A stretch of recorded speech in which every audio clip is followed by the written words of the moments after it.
I actually watch my mouth because I know our kids are gonna be watching. The other podcast, they tuning in. Hey, it was like whatever. I don't know where those. Well, speaking of that, speaking of that, I mean, so anyone that's watching, Matt has a show tonight. Yeah. And so I did the best. As soon as he said I can't make it, can you get it? Immediately I went to I got to get Kip Thompson. Oh shit, hell yeah. And I'm so glad that bro, I feel like high school basketball. I'm on the bench. Coach called my name. I pull my. I'm coming in. Yeah. Get in the game. All right, coach. That was back in the days, boy. Oh, I told Matt. I said if we ever went to 4 on the podcast, you have to ask Kip. Oh, absolutely. Were you the very first guest? Were you the very first guest, right? Was I the first guest or was Delger? No, Delger was the first guest, but you did the live show. The live show. There you go. First live show. Okay, cool. And that was. Hey, did you there was this meme that was like, you wake up in 1995, what are you gonna do? Right? And I was like, I'm gonna finish my homework while watching Rap City. Yeah. Walk to the park and the hoop until the lights come on, and I gotta go home. That was the. We didn't have no water, we didn't have no food. No, it was like from 4 o'clock to like 10 o'clock, just running game after game after game after game. I was playing basketball the whole time. That's all. Nighttime, from beginning to night, just playing ball the whole time. Because we all grew up in that era where baseball kind of receded to the background, and basketball became the sport for everybody to play. Yes. Well, absolutely. I was a city kid, so baseball was like it requires space, right? Like, I mean, I guess we played baseball on the street a little bit in Brooklyn, but it ain't baseball, you know what I'm saying? But basketball, all you need is a hoop. We played ball. We had those. We would play with the ball was ball headed and it was ashy. You know what I'm saying? Double rims and the no nets. What? Yo, play basketball in the crate. The crate was there too. The crate was a little bit before my time. You know what I'm saying? Yeah, the crate is old school shit. Oh God, yeah. And remember how you would. If someone was ticky-tack calling, you fouled me and it was ticky-tack, people would get on that person for calling. Come on, that wasn't a real foul. Yeah. We would go to the elementary school where the rims was like 8 feet and just have dunk. Just dunk. Just dunk on people, yeah. Like I'm 16 years old. Like just feel like I'm jumping out the gym. Check that to that point. I had a buddy, Gary, who we called Pizza Gary because he just ate. That's his thing. He ate pizza all the time. Yeah. He had his family had so much money. He had a full court in his backyard with actual glass-backed rims with breakaway rims, and you could. Actually use the crank and lower the rims. Those games were epic. Just dunking. Man, so in college, I'm in North Carolina, and there was this Division II coach from somewhere, and he had a full court in his backyard, and he would just let us come play. He wouldn't even be there. There was a refrigerator with some water, and it would just be like 15 just ghetto kids just playing basketball going crazy in his backyard. He did not. Every once in a while he'll come and play with us, but he didn't mind as long as we kept it clean, and you know what I'm saying. It was cool. But I remember because he had a rubberized backyard. Like, I mean, it was still concrete, but it had the court was nice. I was like, shit, this is the best court I've ever seen. Yeah, that's actually what Gary's had too. And he had the plexiglass backboards. He didn't care if we was dunking on that shit. That was like, we felt like we was living the life. Oh, you can not a care in the world. No, bro, not a care.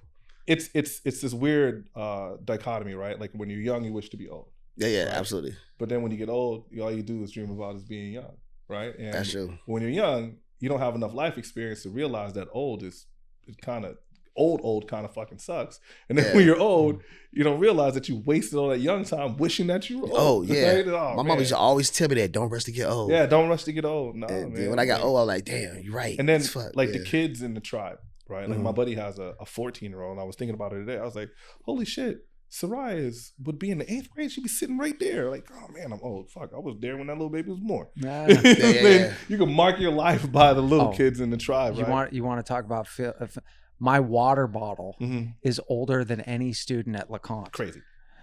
Wow. Yeah, I told and it looks it too. You still use that, huh?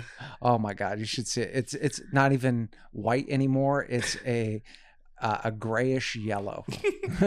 I'd be afraid to drink out of that thing though. You ain't afraid Is it one of those metal lined ones? No, it's one of the Nalgene. That one. BPA free and all that. So I feel cool about it. Okay, that's a good one.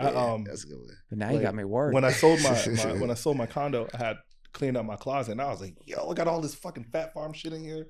From like 2005, right? I was like, yo, this shit's gotta go. Starter Echo jackets. Unlimited shit. Yeah, like, starters, hey, a starter jacket will be kind of fresh right now. But actually, know, I bought me a starter sweater right now. Oh, see, that's hard. Yeah, that's on one of the what's that? This site called a Temu site. Mm-hmm, you know what I'm saying? It was kind of dope. I wore it one time. I'm like, yo, yeah. You know what I'm saying? But you can't look cool in Fat Farm anything or rock wear anything. Nah. Okay, so if you could choose any old school starter jacket to wear, what would it be? I know exactly what mine would be. I'm Oakland going, A's. You going Oakland A's? Yep. I'm going Houston Oilers. Ooh. Yeah, I'm going to a team. You're actually that also looks. Yeah, it looks cool. It's a team that doesn't exist anymore. Somebody be like, "What's that?" The Houston Oilers would be kind of cool. Mine would be the Hawks was really dope though. The Hawks was kind of dope. It was. Yeah, I had in 8th grade. I had a Detroit Lions pullover. I'd never been to Detroit in my life. Ooh, I didn't know. I just liked the colors and the lion on the front. I had a pullover. Back the starter jackets was the shit. When I was a little kid in New York, and you had those sheepskin, right? Because everybody was wearing the sheepskin coat. Kids was getting beat up. You know what I'm saying? Well, you get beat up and walk home without your coat. Or there was a time where people would take the pump off your shoe. Because when the Reebok pumps came out, I remember that. You would get beat up and you'd be walking home in your socks. Somebody took your shoes. So when you take the pump off of it, people they won't take it there. They won't take it. Nah, you good. nah. Oh my god, I mean, it ain't worth it.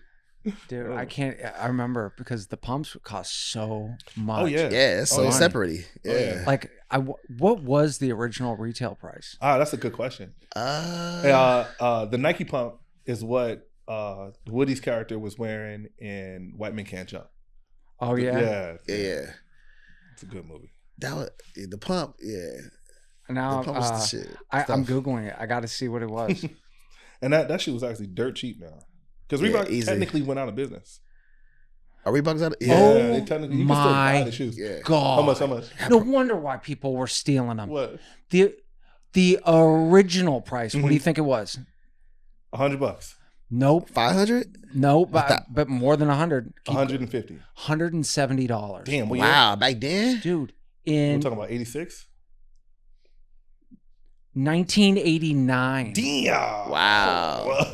$170 years ago. Damn, $170. You had to be balling to have that shoe. Yes. You had to have a bag. Yeah, man.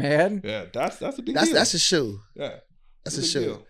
I mean, but you know what? You know what shoe I really wanted? That Back to the Future shoe. Oh, yeah. They made a limited edition. Yeah, with the airbags. Yeah. But that shoe is a $10,000 sneaker, right? Yep. Like, Yeah.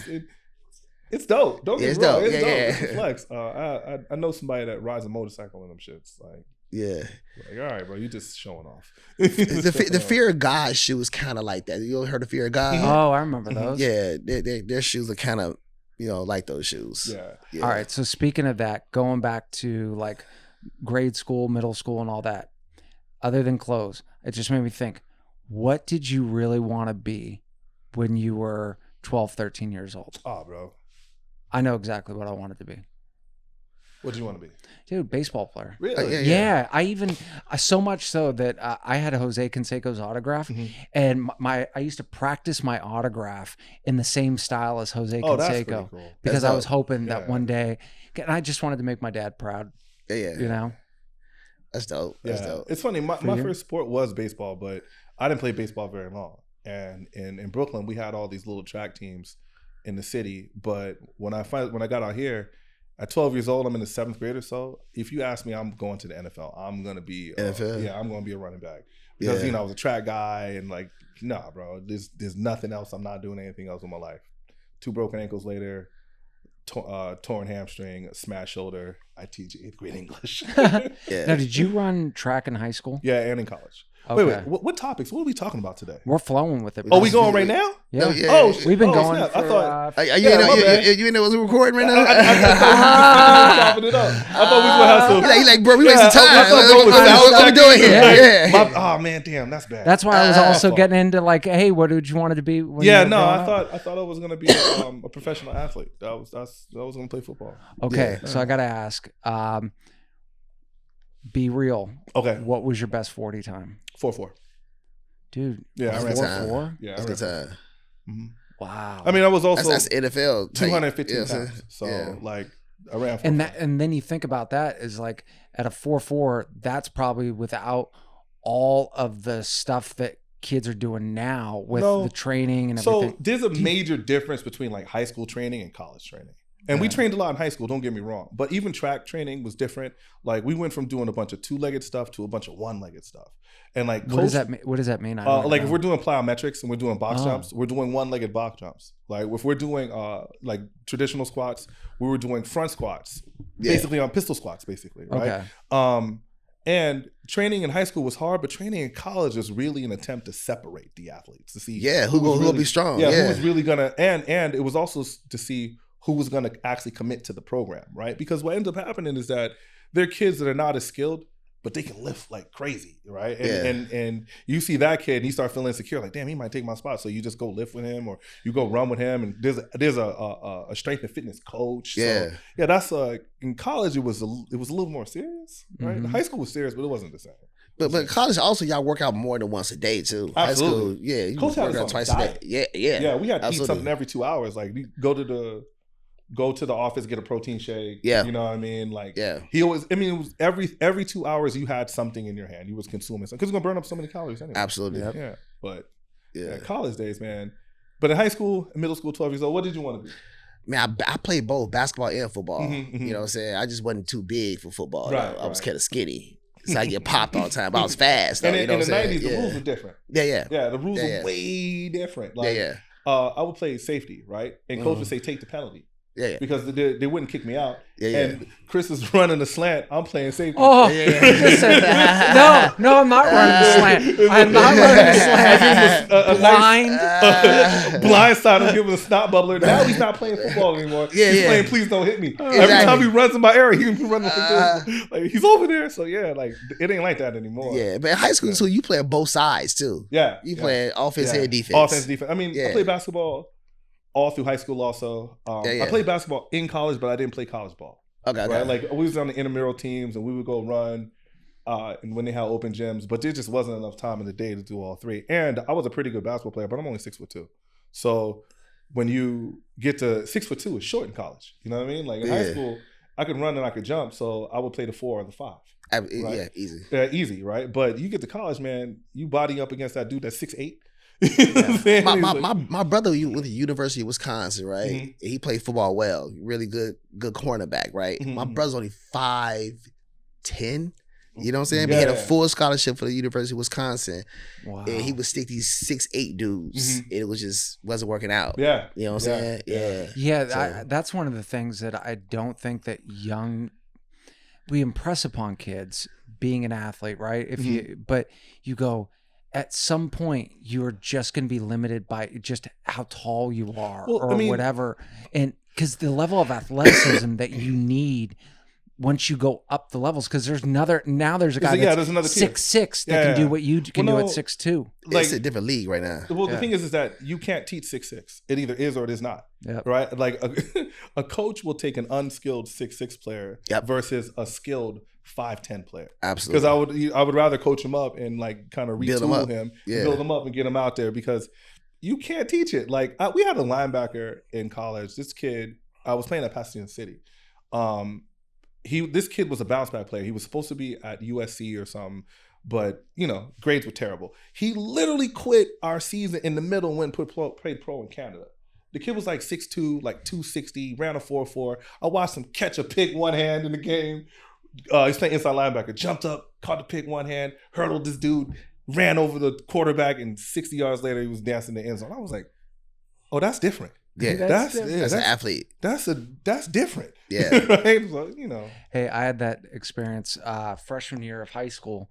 Kid I played with that was on our team. Mm-hmm. His name is Matt Riley. He was a 3rd round draft pick of the Baltimore Orioles. Oh, shit. He was throwing as a freshman, as a 14-year-old, he was throwing 90 miles an hour. Damn. He came down from varsity to get in a game at the freshman level. Wow. And I remember after one game, I was like, I can't do this. I can't imagine what a 90 mile per hour fastball even looks like.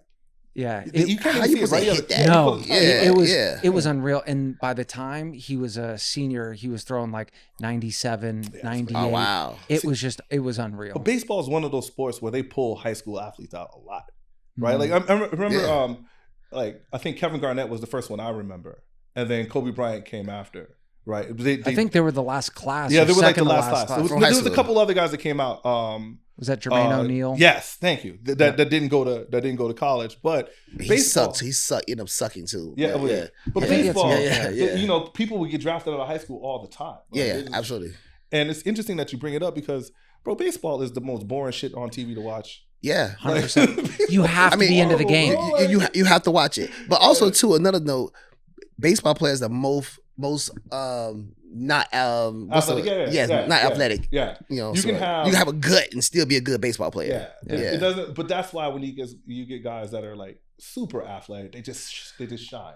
Right? Yeah, they stand out. But at the same time, that's one of the problems, is that baseball looks like anybody can do it, which is not true, by the way. But basketball is not like that. If you go to an NBA game and you sit courtside and you see how actually huge those guys are, like Steph Curry, Steph Curry looks short on TV. Yeah, he's stacked. He's the same height as I am. Yeah, you know what I'm saying? and low key stacked. Yeah. He's stacked. Yeah. My buddy works at a restaurant, and LeBron James came in last night. Man, LeBron James looks like a refrigerator, bro. He just went. I was like, yeah. I go, that's the greatest physical specimen that has ever walked the planet Earth. Look, he's huge. He's big. Dude, he's a linebacker. 6'9", 200, and he was 270 pounds when he entered the league, right? And the idea of a guard being that massive is crazy, because the truth is, in the 90s, he's Karl Malone. Yes, they wouldn't even allow him to. Absolutely. Yeah, they wouldn't. Yeah, that's you're a right. great point. I keep having these conversations. We have these students, right, they just love LeBron James, and I keep trying to say, like, man, he's good. He's gonna be a top 5 player, but he's not better than Michael Jeffrey Jordan. No, no one. It's like, it's not even close. You ready? Jordan would lead the league in scoring, win MVP, defensive player, also win the MVP of the finals, and win a championship. Yeah. Oh, by the way, when he's leading the league, okay, he gonna say it. Yeah. What? They're gonna wait for you. You gotta say it. Oh, what was I gonna say? Other thing you say about gambling all night. Oh, no.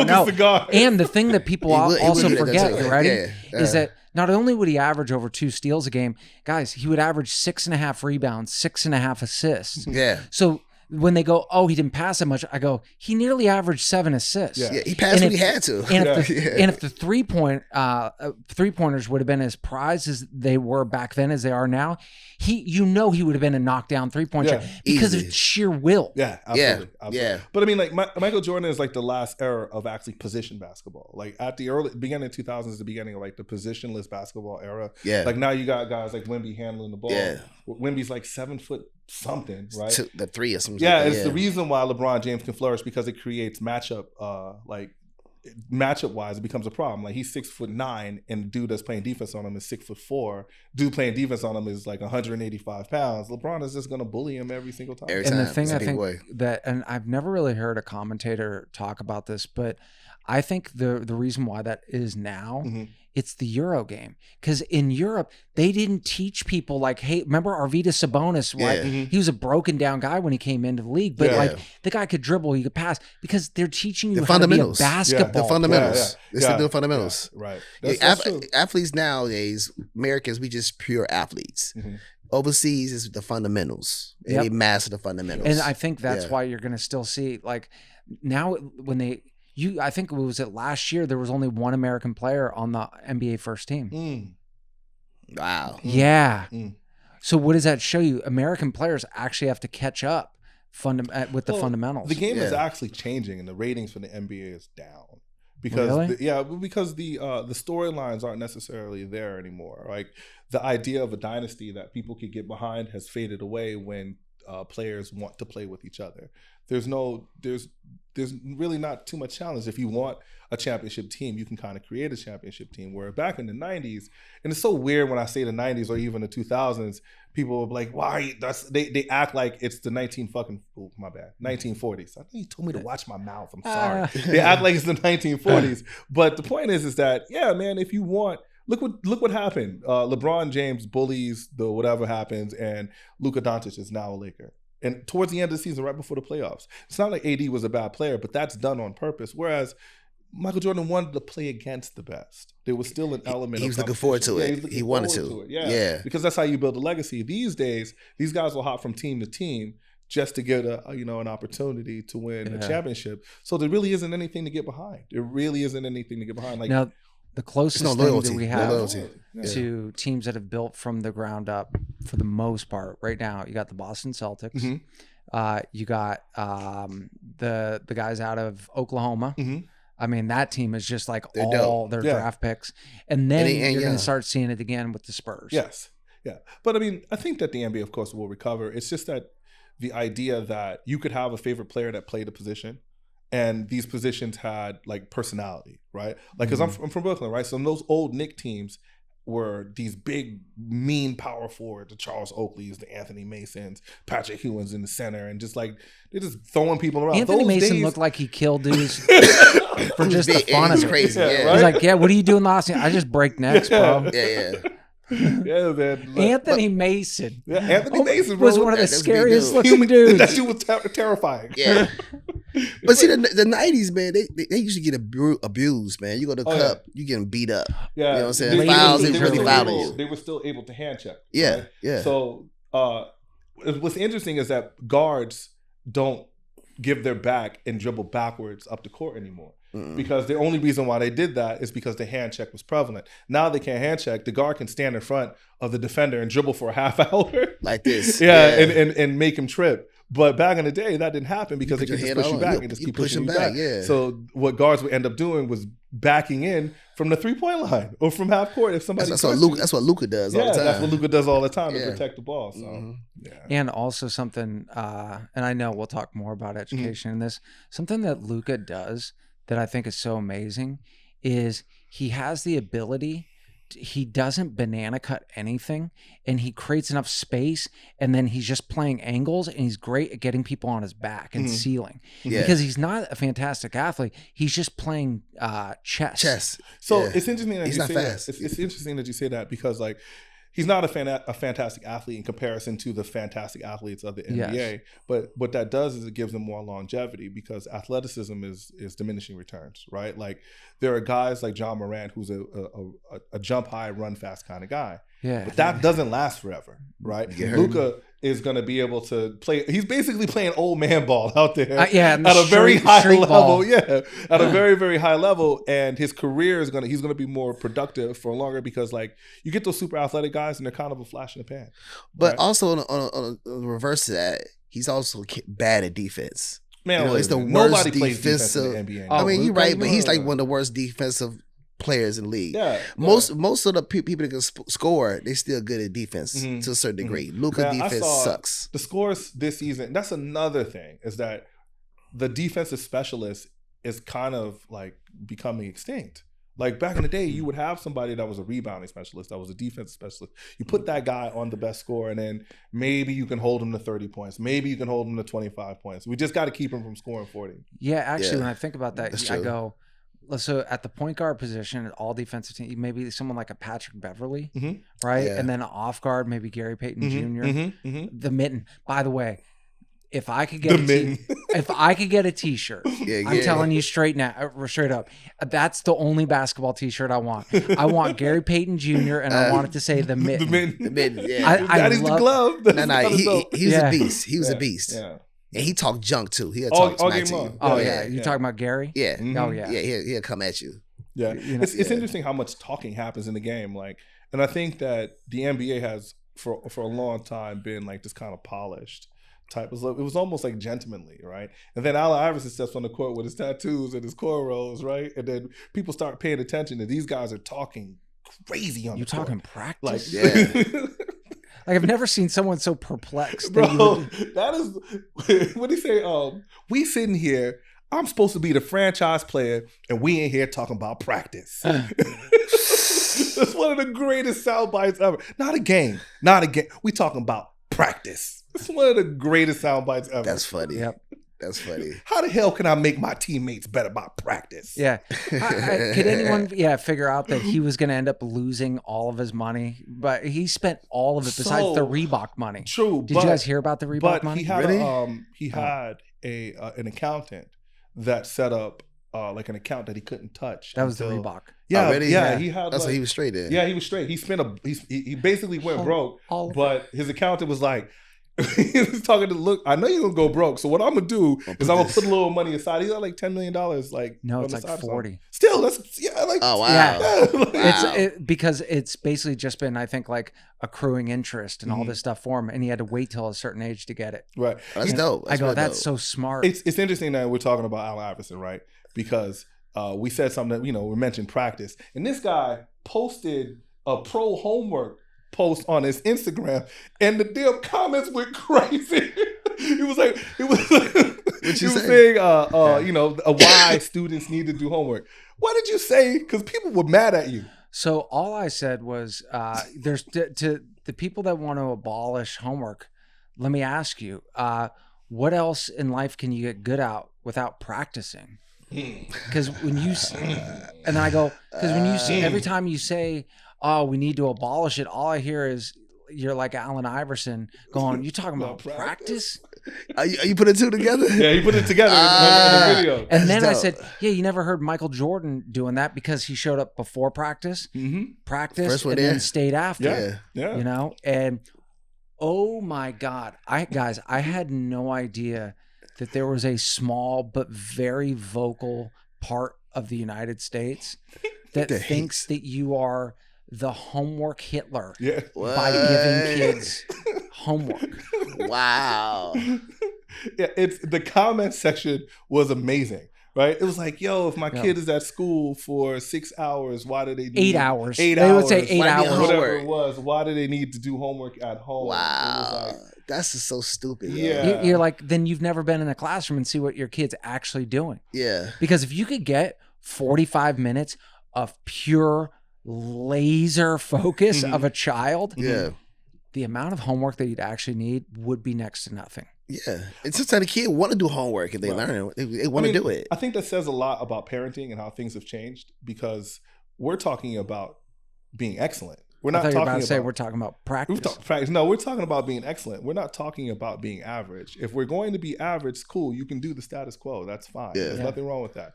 But if it's not like for us, our homework at our school is not, we can't actually make it into a massive portion of the grade. I think it's like 10% or something like that. 10% is the max. 10% is the max, right? Okay. So realistically, if the child is doing homework, they're doing something to push them beyond the average. The extra, if they have if they need some type of remediation or extra practice. It's like, back to, we started this conversation talking about being athletes.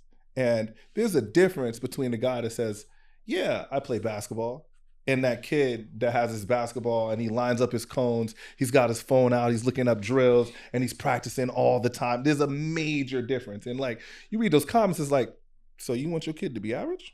Yeah. Yeah. Is that what we talking Absolutely. about? Like, you signed up your kid for mediocrity? And I think that's why, like, it's easy for guys that played sports to understand, like, yeah, you're going to do homework. Yeah.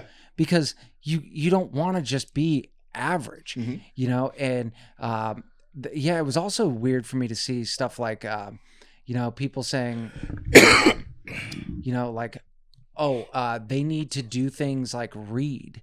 And I go at home and I go, yeah, that's actual practice. Because reading is the one thing that the act of doing it is the enjoyment, but also you're practicing reading while doing it. Right. Yeah. You actually have to do math to do math. And also, we were talking about, so many people too would comment like, well, if they knew how to do the work, they would do it, and that's why they don't do it. And it's like, we talked about it. No, it's actually the opposite. Yeah. All right. So the interesting thing about reading, right, is that reading is not something that is given. Comprehension is actually a high level skill. And what ends up happening here is we try to stick all of our kids into this little box. The truth is, not everyone will be able to read at a high level. That's just the facts. And even more so, throughout history, reading is something for the privileged. Reading is something for people that have money, right? Before, like if we were agricultural, like my grandfather, he wasn't a reader, but he can tell you when it's time to plant the whatever in his farm, right? So realistically, reading for pleasure only happens when a child has an example of what it looks like, right? Yeah. So if your child wasn't read to, and then they learn to read for pleasure, that kid is special. But if you read a story to your kid, they're like 100 billion times more likely to read because it's fun, right? Like reading itself, like, especially in today's era, when our students can get instant gratification, right? Like the joy of understanding and unraveling a story and actually activating your imagination becomes second fiddle when you can just look at a TikTok video for 30 seconds and not have to think about anything else. Right? Absolutely. Or pull up ChatGPT and have it summarized. Or have it summarized for you. Like, realistically, I think that we as educated people kind of underestimate the challenge of actually reading a book, right? Because in elementary school, aren't you teaching elementary school?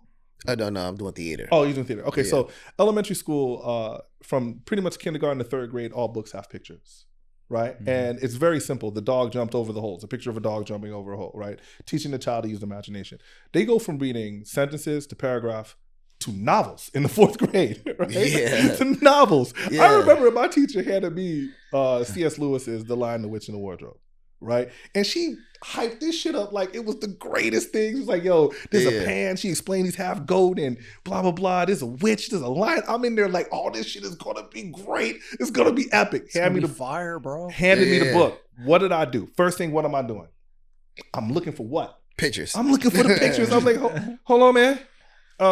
What's all that cool shit you said was going to be in here? So, and what's even crazier, my mom has a master's in theater and she read to me every night. Like she's doing voices and whatever. The point is, it takes a lot to have a child go from just reading for understanding and reading for pleasure and reading for comprehension. Those things are not given, or, I teach reading every day.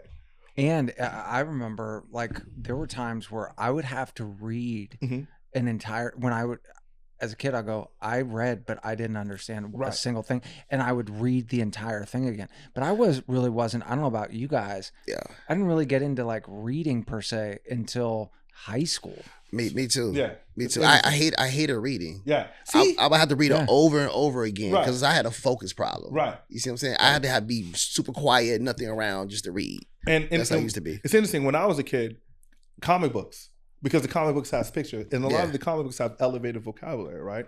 But I also like poetry. Why? Because it's short. I can get in, I can get out. If it's 12 lines of Langston Hughes, it's not, I don't have to sit with it for 200 pages, right? I didn't have the stamina to get through that. But like imagine the standardized test that we have our kids. That bullshit standardized test that we have our students doing right now. Now it's called the SBA. Yeah, whatever. It used to be called the SBAC, but terrible, we've been joking that because of... What's the test for it, though? Right now we're giving the science test. Okay. Yeah, and the test doesn't care about... It's, we have the Common Core, so the kids in Maine are doing the same things that the kids in Los Angeles are doing, right? Okay. But the test doesn't care that these kids are not the same. It doesn't care about socioeconomic backgrounds. It doesn't care about any of that. It doesn't care about, dual languages. It just is, hey, this is the test. So I literally have kids in that class that read on a third grade, a second grade level, looking at a test that's 6 years ahead of them. Wow. Struggling their asses off. They on the struggle bus. Like, Now imagine. I'm supposed to be mad at them for not being focused. Like, now imagine, right, in when they're getting to math and they have all of these word problems, and the kids, English is their second language. They've only been in the country for a year or two. They tapping out. And early. So if they're lucky, after a year, they're maybe reading on a first grade level or something, right? But now it's at a 7th or an 8th grade level. No, they're going to get it wrong. There's no way you're going to get that right. That also, I don't understand it is, are you assessing language or are you assessing math? Because if you're assessing like the actual math and someone being able to decode a story and all that, they should be given into their home language. Yes. Yeah. That to me is what we talked about. When you think about the word equitable, right? You can't have equal outcomes, but the closest thing that you can come to is equal access to the standard, right?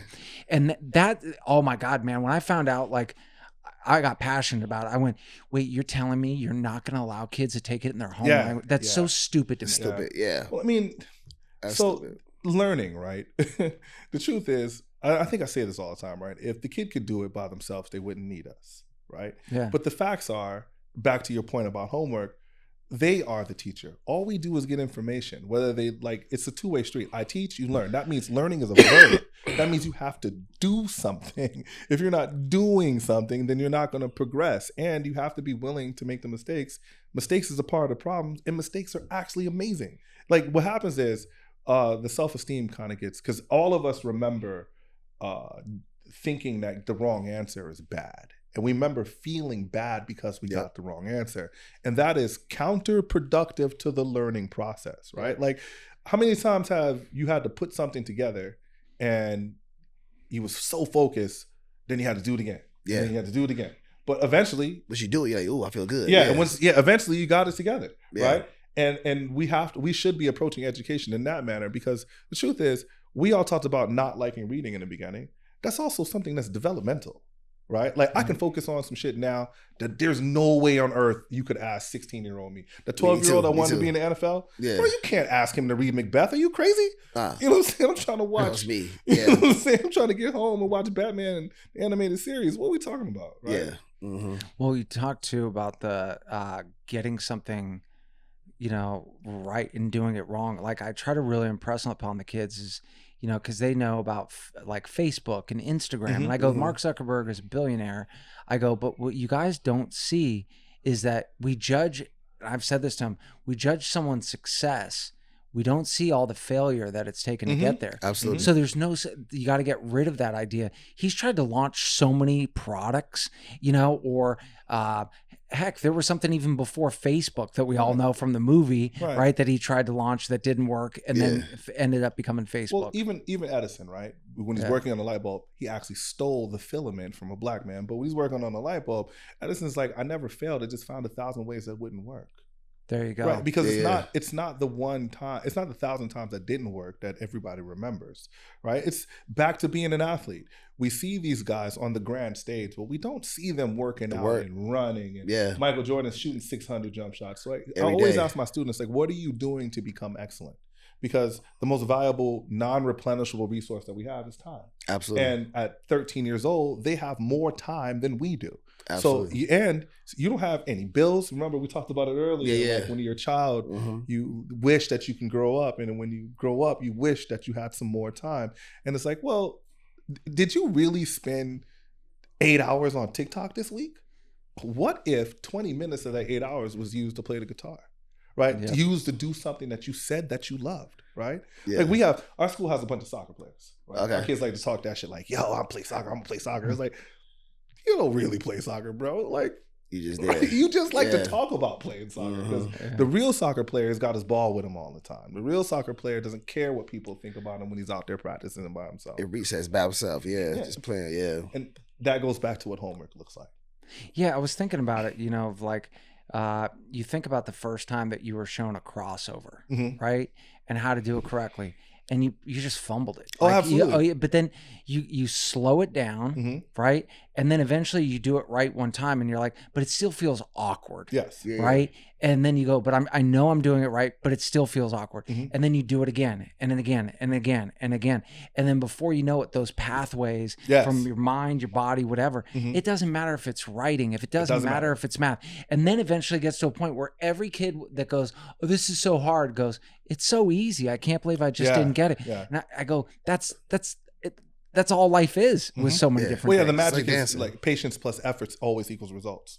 It doesn't matter what you're trying to do. Patience plus efforts is going to give you a result. But once again, it's very difficult to remember that when you have some emotions at play, because and you have things that you can, and you have things that can distract you whenever you feel like it. Yeah, but you don't feel like it's intimidation too around other kids that get it and they can't get it? That's a great point. You see what I'm saying? That's a great point. I think that's the same thing with just learning too. At the same time, you got the kid that can read, getting all the props, and you're like, I'm not gonna be like that. You know what I'm saying? I'm scared.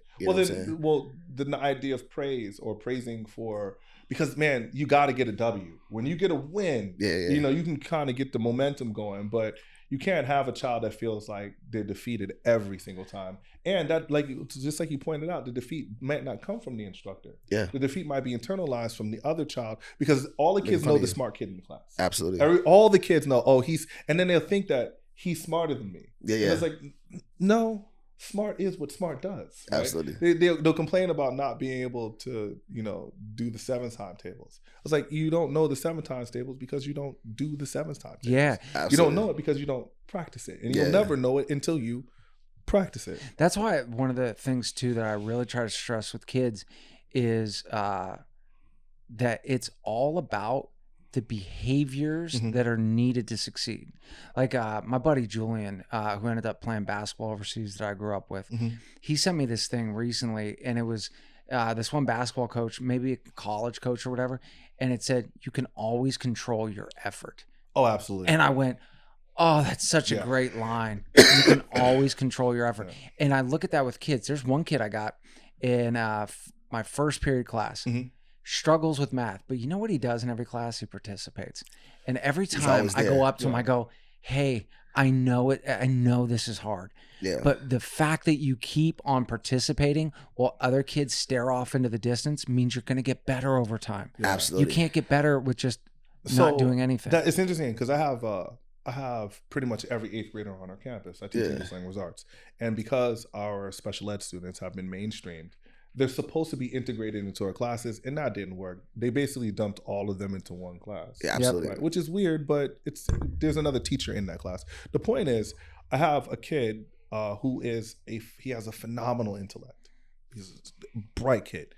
He's got a 42% in my class, right? Okay. Because he just doesn't follow through. And it's like, hard work beats talent when talent doesn't work hard. Absolutely. Because in that special ed class, I have another student, and she doesn't have half of the ability of this kid. But she is working hard every single day. She has a 95%. 95. This little girl will come to my class during lunchtime. Mr. Thompson, can you help me with this? Right? We'll come to my class, after school. Hey, do you need me to come so I can get some more study in it? I'm like, yo, I want to say her name so bad, but I'm not going to do it. I know. I felt I held back too. So that's so dope. I want to say her name so bad. I want to shout her out. But man, like I was watching her, and I know that she has, because she has an IEP, right? And you can look at the IEP and see what the deficiencies are. Okay. And I don't know if anybody ever told her that this is going to be an uphill climb. But she doesn't care. She doesn't even know. She doesn't know it. She's just gonna. And the truth is, if she keeps this up, she's gonna outperform that gifted kid. 100%. She's just gonna outperform him. Absolutely. She's gonna eventually pass him. Yeah. And it's like, all right, bro, because this is why in middle school the grades mean a lot, but they don't. I care more. I literally really anything. I only care the thing I care about the most, and I stress the most with kids are all of the behaviors, because if you can have the behaviors that can lead you no matter what you do in life, right?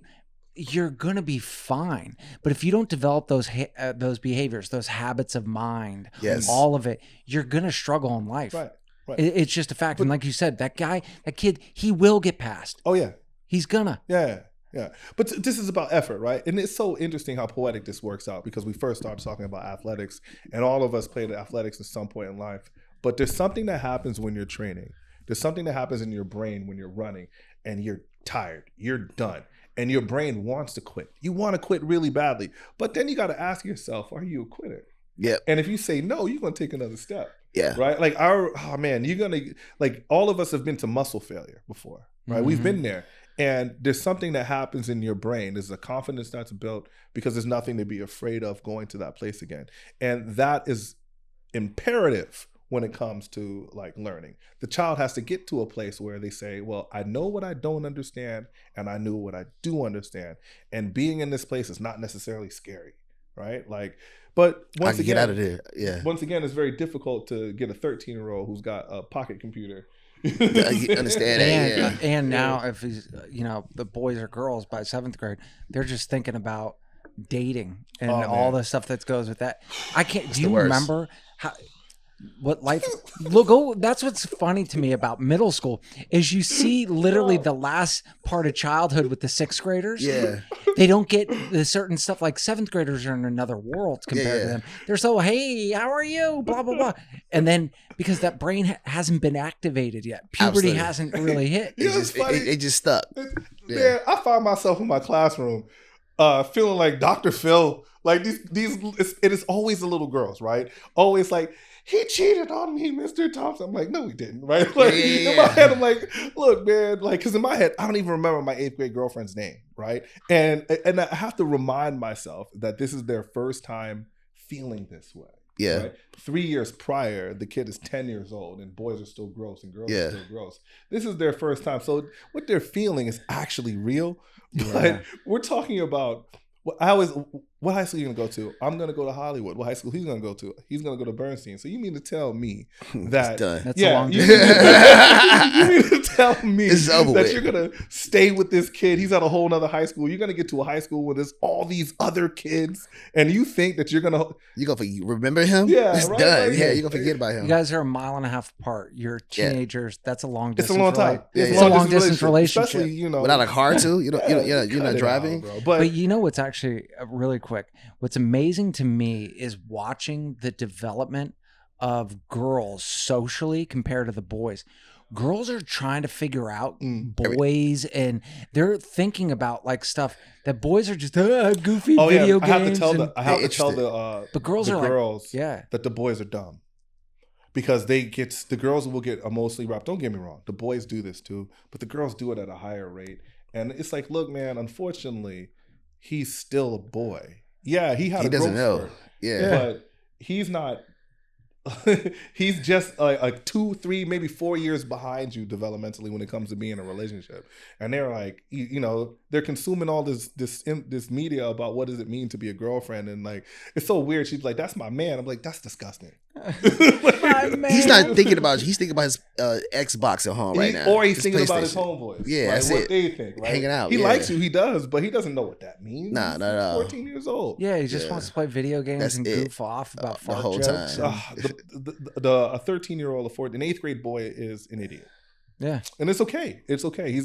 And they're gonna be idiots for a while. Look, man, there's stuff that we say in our chat groups, like that's like dude time, that we know we would either get fired for, our parents will be ashamed of us. Like, there's a lot of that shit that we just got to keep like between us, that it doesn't get out, and we're just like, we can't allow women into that circle, right? Because it's like, bro, what? Like, this is the locker room, you're right. If they really saw like how mean we are to our absolutely, and but not even mean. I'm not talking about that. Like the amount, I have one chat group that literally it's just us making fun of sexuality. Yeah, of course. Yeah, but like it's always some new creative way to. Yeah, but your friend is your friend when they can talk about you, but they won't allow someone else to talk about you. Right? They might talk crazy about you in the chat group, but when you're not in the room, they're not going to allow anybody else to talk crazy about you when you're not here. That's your boy. That's your guy, right? So you can send them a weird message every once in a while and everybody laughs, right? Like, yeah, to see, once again, we'll pull it back because we don't. I was like, but it's kind of cool for them to see us be human beings too, right? That's kind of what these conversations do. And that's also one of the things that I realized too. The more that I work with, especially when I know that I like the term high need school, right? But I realize that I have to be even that more personal with those kids. You have to, because adults they're the they could be the villain in their story. Sure. Yeah. And because at a school where a kid has problems, they can't regulate their own behavior, that kind of stuff. They don't take redirection well or whatever. Like that adult is, so you got to break that, humanize yourself. Right. And then they say, hey, and then look and really like be another parent. Well, yeah, that's interesting that you bring it up, because middle schoolers, unlike high schoolers, to a certain extent, they're still fixated on the teacher, right? And in comparison to some 11th grader that's trying to go to Berkeley, they're fixated on going to the next level. Our kids have such a terrible concept about time. They think they're going to be in middle school forever. Like, they have no idea. They don't really even have a feel. The 8th graders now are starting to feel like, oh my God, our time is running out. Yeah. But in many respects, sometimes we're the most responsible adults that they have, that they see all day long. And even if their parents are wonderful, because we have a bunch of beautiful parents, we're not the same as their parents, because at at worst, we're middle class, right? We teach a school that is very impoverished. And when the child understands that their parent and you, the teacher, are the same age, but my responsibilities are way different. Yeah. They'll start making a correlation to why are the responsibilities different? It's because you and I have the same amount of opportunity. And that goes back to practice. Like, what are you doing to become excellent? Because the truth is, every child in our classrooms can be wildly far and away successful. Right? 100%. Every last child in our classrooms can be successful. But you don't think they trust you also too, because they just don't listen to their parents. A kid would listen to somebody else before they listen to their parents. Absolutely. But and we didn't see this child when they were 2-year-olds. Exactly. Right? So like, you put that 2-year-old on a tall wall and you say jump. Yeah. The 2-year-old's just gonna jump. Yeah. Let that 2-year-old grow 10 years and you put him on a tall wall. You be like, jump. He be like, hold on, like, are you serious? You want me to jump off this wall? It's like, no, I'm not doing that, right? Yeah, for sure. We didn't see them there. So it's easier for us to deal with what is. Yeah, like the discontent that comes with being a preteen or early teenager, because right, when our parents did it to us. Like when we said something like in a minute, like my mama says to come do something, and I'm saying I can't say wait or I'll be in a second. I'm coming, right? You can get away with that. I'm coming a few times, but as a teacher for especially middle school, I'm already prepared for that. Right? I don't have a reference for when this kid was some shining little 4-year-old that was like, yes, mom, yes, dad, I'm gonna do what you told me to do. No, I have a highly hormonal little monster that is trying to figure out what life is going to bring to them. Yeah. So that's, a major difference. What we do in comparison to what the high school teachers are doing and what elementary school teachers are doing even more. Yeah. I got to ask you, man, because you said you've taught 7th grade, right? Twice. Yeah. Is it me, or do 8th graders, some of them chill out a little bit more? They do. The second semester is a different kid.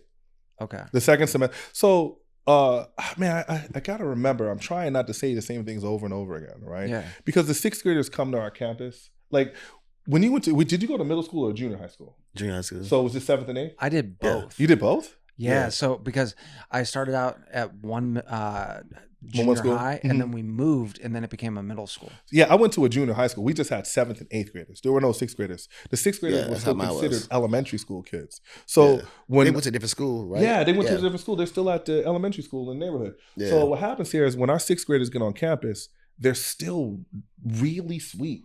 And they're somewhat intimidated, right? They walk around thinking that someone's going to shove their head in the toilet because they saw a movie from the 90s or some shit, right? But by the time that 6th grader matriculates into the 7th grade, they become really jaded. Like, this school sucks. I hate this school, right? Yeah. And then the 8th grader at the beginning of the semester is still a 7th grader. So they're still like, this school sucks. By the time the year ends, we get to this place, they're all saying, wait a minute. I don't want to leave. Yeah. I don't want to go. And then they leave. Scared. Yeah. Like, we got to go. And then there's going to be a bunch of tears during our culmination ceremony. They come back and visit. And then they start realizing that this was actually a really good experience, because high school is pressure. Middle school is practice, bro. Practice. That's like the theme of the show, by the way. Being a freshman in high school is the title of this should be called Practice. And we talk about practice. And to your point of what you were saying about a kid and them, I mean, one of the hardest students I've ever had, right, came up to me when he graduated and wrote me a handwritten letter and was sad. Now I go, that's why I always say, your hardest kids, just wait. Yeah, just wait. Yeah. Just wait. It's like, let them cook, and then they're going to come back to you and be like, so, Mister, you were my favorite teacher. And be like, what? It's interesting because it's difficult to fight that impulse to say that child is not going to be something productive, because in the moment the child is not doing something productive.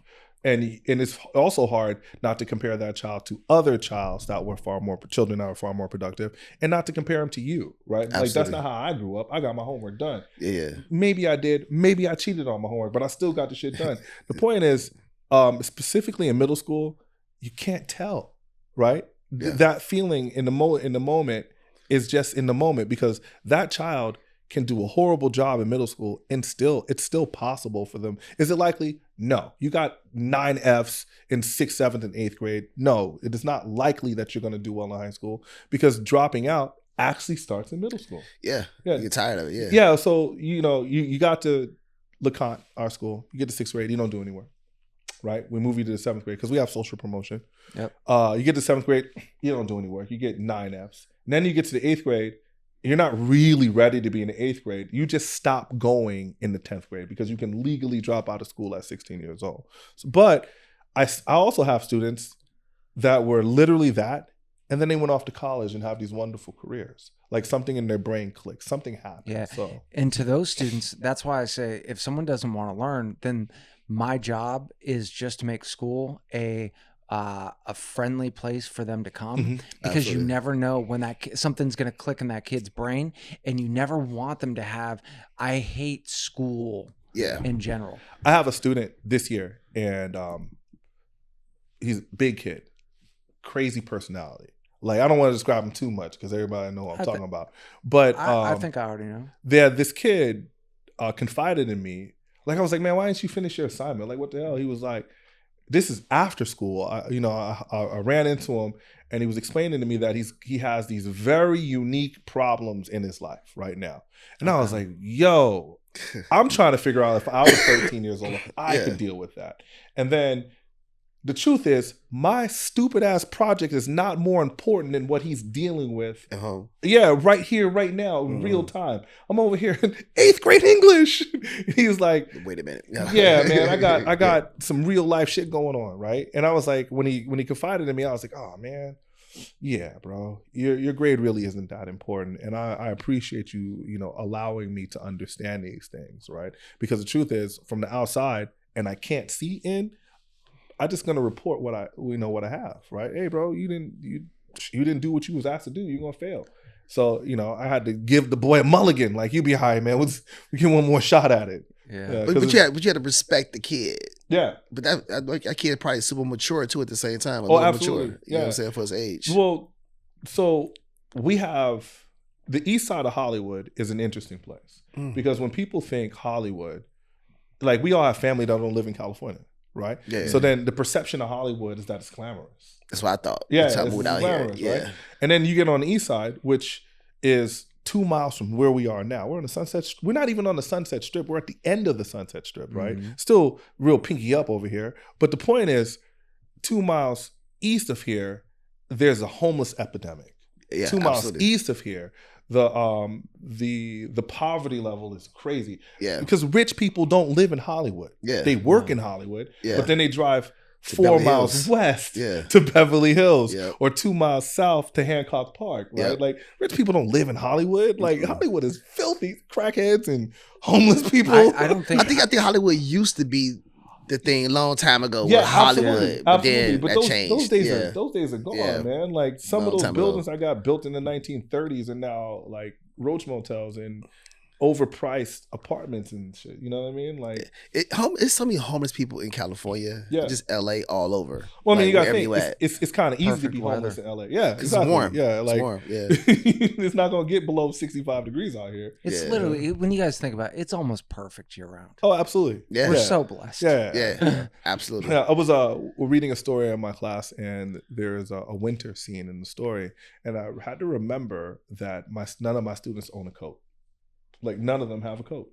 That's crazy. They got jackets, they got hoodies, but none of them own a coat, right? And remember we was talking about the test, the standardized test? I'm so glad you came back to that, man. Because as soon as you said that about winter, I was like, we're talking about equity. And a couple years ago, there was a story that the kids had to read about skiing. Okay. And I was like, what? These are little impoverished kids in Los Angeles. Okay. And you're going to ask them to comprehend skiing and base like a standardized test on this. Okay. That's like, what are we doing? Oh, right? Because so now the kid is going to be thinking about something and trying to process reading it for the first time. That they don't even know. Yeah, and they're trying to process the information, right? Yeah. So are we testing their ability to do standard or their ability to understand the nuances of being on the slopes? Yeah. And I was like, yo, this is so wildly racist. That's the nuance of the slopes. Yeah. Why did you say the nuance of the slopes? And I just pictured an all-white family. Yeah. I was reading that like, yo, and last year they had to read this really incredibly boring article about how America is thinking about abolishing the penny, right? Now that sounds pretty interesting for about a paragraph. Okay. But they had like 5 pages of this shit to read. What? And I was like, yo, like, that's trouble. Yeah.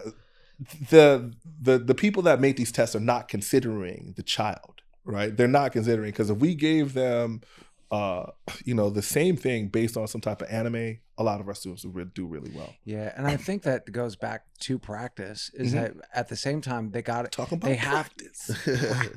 Is that you do have to be exposed to all these different things that don't make any sense, and like skiing, but maybe not on a standardized test. So that your mind is forced to work in ways and create those mental models with the information that you know. But at the same time, as an English teacher, you would have to go, okay, guys, what do you know about skiing? And you have to create those things for them so they can create that world. Right. Well, but what happens here is that these tests are like culturally excluding. It excludes diversity. It's not, and that's not equity, right? That doesn't make it equitable. Like everyone shouldn't take the same test. Everyone should have to do the same standard, but everyone should not take the same test. It was like, that is the equivalent of what they were doing in the 1960s in black schools, right? When they're asking these kids to, there's all these intelligence tests. You can find them on YouTube, and they're asking these kids, they're inner city kids, to like conceptualize these suburban things. Like I tell my students all the time that when I moved from Brooklyn to Los Angeles, I didn't really understand front lawns. Like everything in Brooklyn, where I'm from, is a concrete block. Yeah. Right? There's no grass out there. And you can go to the parks, but it's literally a concrete block. And walking down the street, I didn't understand a front lawn. So if I had to read a story about some kid having to mow a lawn, and I would have literally been like, what the hell is this even about?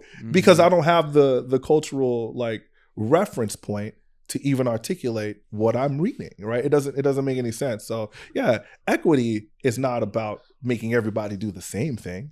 It's about having everybody reach the same standard, but they should be able to approach it from a cultural perspective that is comprehensive. To open them up. So all these tests, the same tests all the schools are taking? Yeah. The exact same test? All the shit is the same. That's shady. Yeah. So, and what's even crazier, so even schools in like Crenshaw will be taking the same test. Absolutely. And the same test that's happening in South LA is the same test that's happening in San Marino. It's the same test that's happening in Arcadia. It's like, yo, it's not fair, right? It's not fair at all. Yeah. So we didn't get to ask you this the first time that you were on, and because I know that we do have to wrap up, but it was something that we asked a guest recently. It was 2 questions. Ready? And I want to hear it now from you. Okay. The first question is this: what's something that you've learned about education, public education? 2, what's something that you've learned about yourself through becoming a teacher? I think that's kind of what we asked. Right? So what I've learned about public education is that first of all, you're a servant, right? It's a service job, but the company does not care about the things that are a part of service. You don't get compensated for the interpersonal connections that you make doing this service job. It absolutely doesn't care about it, right? The extra steps. Yeah. The connections you build, the relationship that you build.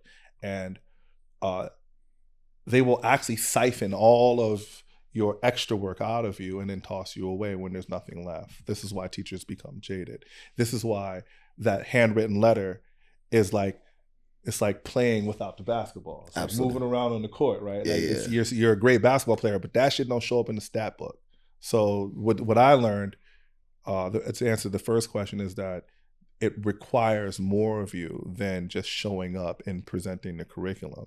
And can you rephrase the second? Give me the second question again. Second question is, what have you learned about yourself? What I learned about myself is that it's disenfranchising to put up with the idea that the extra efforts don't get validated through the paycheck and they don't get validated through our administration, right? Like right now, I'm literally finding a way to get out of my classroom, right? I'm going to invest my way out so I can retire in the next 2 years. But that's also because the school doesn't care, right? And in fact, I asked my students this, like, do you think they would ever pay me to be financially independent?